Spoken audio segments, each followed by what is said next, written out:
Sir एक बड़ा ना नॉटी सा क्वेश्चन आ रहा है, जब कोई भी मौलाना या कोई भी मुसलमान बहुत सारे हज कर लेता है तो उसको अलहाज बोला जाता है, और जब कोई भी न्यूट्रल अरसे दराज से न्यूट्रियलिटी की कंडीशन में हो तो उसे अलहाज न्यूट्रल कह सकते हैं हम। एक बात मैं आपको बताऊं, ये अलहाज वाला भी खाता हो रहा है। देखें, एक शेर मैं आपको सुनाता हूं, महबूब खजां का शेर है। एक मोहब्बत काफी है, बाकी उम्र इजाफी है।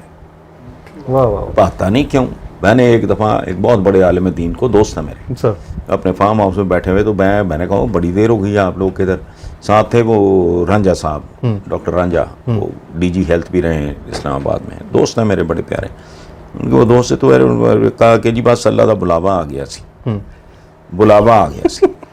अच्छा, मेरा वहाँ उधर ना कोई माली वगैरह वो काम कर रहे थे, गोडी शोडी, मैं बेलीपुर वाले घर की बात कर रहा हूँ। तो मैंने कहा जी इस मरदूत को बुलावा क्यों नहीं आता? ये भूखा नंगा, मतलब गरीब आदमी है, माली है, इसको बुलावा नहीं आ रहा, कभी आना भी नहीं। मैंने कहा हुजूर आप खाते पीते लोग हो, आपके बुलावे नहीं पेशियां होती हैं।